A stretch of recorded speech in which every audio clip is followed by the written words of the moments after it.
Okay, so if you want to, you can get out a piece of paper and take some notes.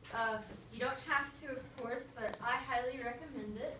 Have any of y'all heard of The Lord of the Flies? You have. Have any of you read it? Did you enjoy it? Yes. Do you like William Golding? Yes. Awesome. What was your favorite part? I liked all the symbolism in the book. Symbolism. It was really Excellent. Yes, good job. Thank you. Okay.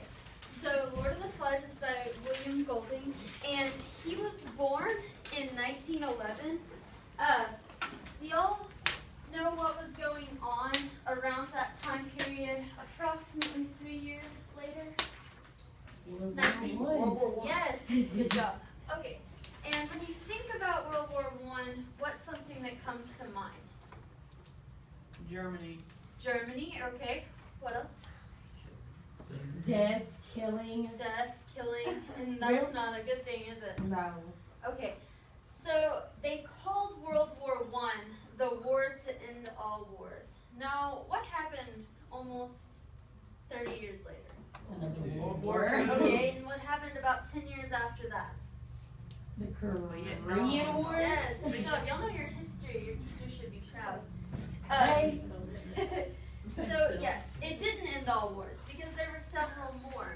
And William Golding felt like he had been lied to. He felt like he needed to do something to make people understand that this wasn't a good thing and they could do something else to make civilization work better for everyone without going to war. And so he wrote Lord of the Flies. Now, he tried to get it published like 22 times before it actually got published, and it wasn't necessarily because the book was bad, but when someone tells you to change and just tells you to change, do you want to do it? No. No, you want to keep doing things the way you've always done them because you like what you're accustomed to. People don't like to change.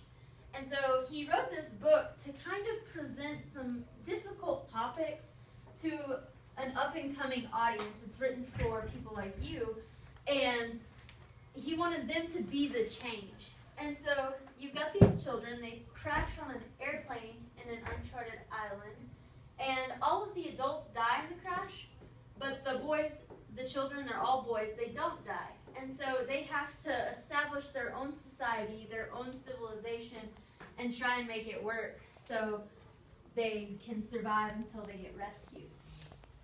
Okay, so you don't have a leader.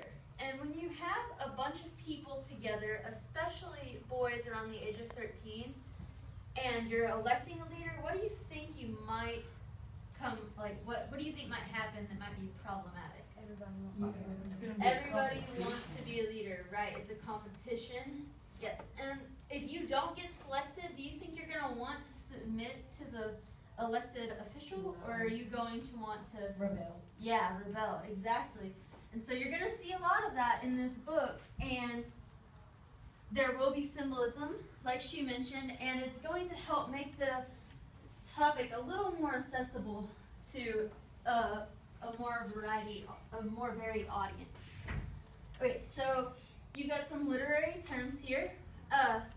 Who can tell me what a theme is or a motif, one or the other? The main message. The main message, right? One of the main themes in this book is going to be, we've already discussed civilization, right? And he's trying to make you question what's always been and try and come up with a solution to make it better. Another major theme is the coming of age. Think back to when you were in like the 7th and 8th grade. Can you think of like what was going on at that time? Is there an event that marked a change from being a child to being more of an adult? Like 8th grade, when you graduate 8th grade, you're going into freshman year, like Right. you're going into high school. Yeah, things are changing, right? Some of you probably got jobs when you were sophomores. You get a little more freedom when you start driving, things of that nature, right? So things are changing. And so these boys are all going through that. I'm sure maybe none of y'all crashed into an ocean by a deserted island, did you? Maybe you did, I don't know, right? But we'll go with under the assumption that you did not. But it's still a change, and you still underwent a change to be a different person, be more of an adult. And then you have symbolism, like she mentioned. One of the biggest symbols is going to be it's referred to as the scar. There are these mountains. Did any of y'all see that picture she had on her background? That's like a depiction of the island. And the scar, those mountains, it's representative of the people kind of causing change to the land itself. And that can be good, but it can also be bad. Another major symbol, the big one is Piggy. He's one of the characters, and he wears glasses. And there's several little little things that we're kind of accustomed to having, and one of them is glasses, but things like fire, they haven't always existed, and so you have to think about them in terms, like, you don't have those once you crash land on an island, so you have to look to the little things and see how they helped or how they changed, not necessarily helped the society. And you have characterization. Now, when you think of a character, are you going to start with like a physical trait, or is it more of a personality trait? Or when you, like, say you're trying to describe your best friend, is it more of a physical, are you giving like physical characteristics, or are you going to give more personality characteristics? Both. And do sometimes the physical characteristics, they kind of affect how you think about their personality. Like, if you see someone with long, shiny blonde hair, you're probably going to think she's, like, maybe, yes, dumb is one of them. But you might think that, she's kind of like a happy person, like happy-go-lucky, right? Things like that. So pay attention to how they characterize them, because the characters themselves are going to be symbols of the civilization. It's all going to wrap around that central theme. And then you have analogy and allegory. There's like a lot of comparisons that also goes back to symbolism. And then allusion goes within those two, and it kind of makes everything go together. The glossing over of everything, that's what Golding was trying to do to make that hard subject to talk about. Because no one wants to hear that the way they're doing things is not the answer, that war is not the answer to fixing civilization. So he was trying to make it a little easier to digest for an audience that might not necessarily want to hear what he had to say. And then y'all been practicing your writing for your star, right? So when you have a topic that you feel strongly about, like when she was presenting the topic, y'all had to write about the whether or not maturity was determined by age. Did you feel strongly about what you were saying, or were you kind of like complacent about it? Strongly. Why? Because it was how Because it was how you feel. Do it?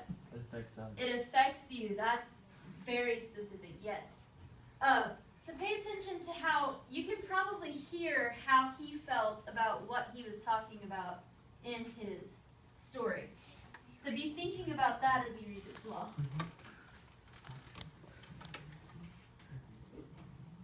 Okay. So we've already mentioned that the characters themselves are symbols for civilization. You have your protagonist. Who can tell me what a protagonist means? Main character, good. Is there anything else that's you think of when you think of a protagonist? The good. Do what? The good guy?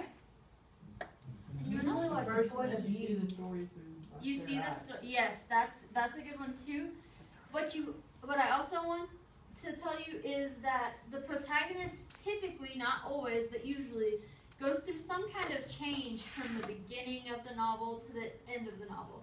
And if you've read it already, you know what he went through to get to where he was at the end of the novel. But you're going to see those changes.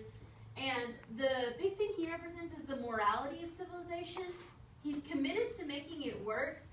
And when I say morality, I don't mean that he was always doing the right thing for civilization. What I mean when I say that is that he knew that there were choices and that he evaluated those choices rather than going with what was the norm. He wanted to kind of challenge what was acceptable in the society he existed in before he was on the island.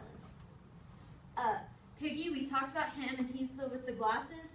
So the glasses, like in our society, I see at least 2 other people who wear glasses in this room. They're a commodity in our society. And then it somewhat symbolizes like order. And so he's the social order of society. Whoever wants to be the leader, Piggy is willing to follow them. Now that doesn't work out for him, but he's committed to the rationale and making the society work for all people. Okay, so when you think of a spiritual connection with nature, and you think of people who are like, they're happy, they like nature, they like being outside, and who do you think of? Julia. Julia? Is that her in front of me? Julia, what do you think of them? Do you think of yourself? No. No. I don't know. I feel like the person would be very content with life. Content, yes. And who do you think of when you think of people who are in tune with nature, content with life? Hippies, yes. Yeah. Think OG hippies, Yeah. like way back in the 1800s. Like they were here before everybody, really in touch with nature. Who were they? Tree huggers. Indians. Yeah, India.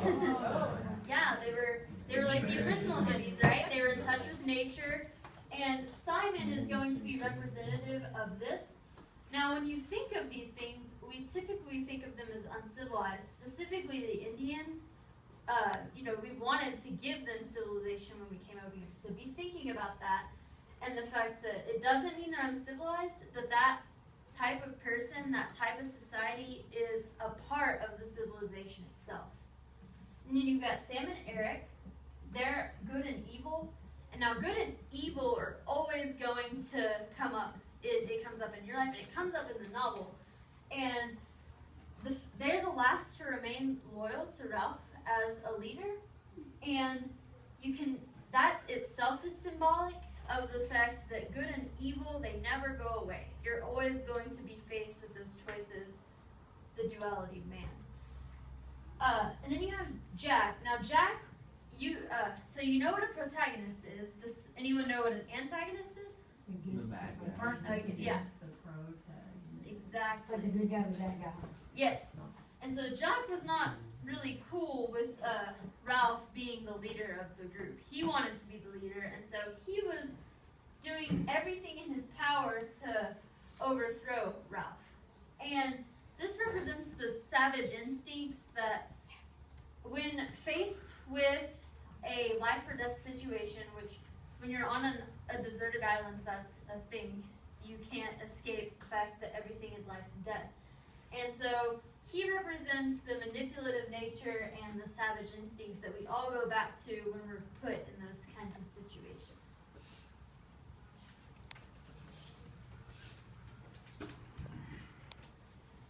Okay, so these are some questions I'd like you to consider. And if you would please, when I ask, you can raise your hand and I'll call on you. Do you think you would survive in this situation? Probably not. Probably not. Why, Jackson? Just to die. You just die? But why? It wouldn't be worth it. It wouldn't be worth it to fight for it? Okay, that's fine. What about you? I'm gonna live. You're gonna live? Yes, I'm a Why? survivor. You I'm are. gonna do anything I need to do Okay. to survive. Well, what are some qualities that you have then? If you're a survivor and you know you're a survivor, what are some qualities that you have that make you a Well, survivor? I feel like I'm a good leader. So like You're a if I good needed to, but if I wasn't like appointed as a leader, I wouldn't worry about it. You know, just as long as I survive, I'm straight. Like I'm good. As long as I live. You don't gotta be the leader Yeah. as long as you get out of there. Yeah. Anybody else? What are some qualities of a survivor? Oliver Queen. Oliver Queen? I don't even know who it is. I don't even know who that is, so. Arrow. The arrow. I still don't know Oh, who it is. I've never seen it. I don't really have time for the TV. I'm sorry. I'm sorry. What about you? Would you live or survive? I'm probably dead. So, yeah. Okay, well, so when you're in that situation, then, what is your biggest threat to your survival? Like, if you think you're gonna die, why do you think you were gonna die? What threatened you so much that you couldn't live? I guess the thought of not going back. The thought of not going back to your old ways, that's a good one. And then, do you think that society needs rules to function? Yes. Yes. Okay, so you crash land on an island, and that island doesn't have any rules. And so are you going to want to establish rules, or are you going to want to keep living without rules because you've never experienced that before? I think the road is chaotic. It is too chaotic, yes. But do you think that people in general are going to want to establish rules in a system? No. Okay, see, and that's going to be something you need to pay attention through the whole book. Alrighty, so there we go. This is your novel, and I really hope y'all enjoy reading it because some of you will be reading it again. But one really cool thing is if you have read it, every time you read a book, you can always find new meaning in it. So don't not read it just because you've read it before, okay? Right.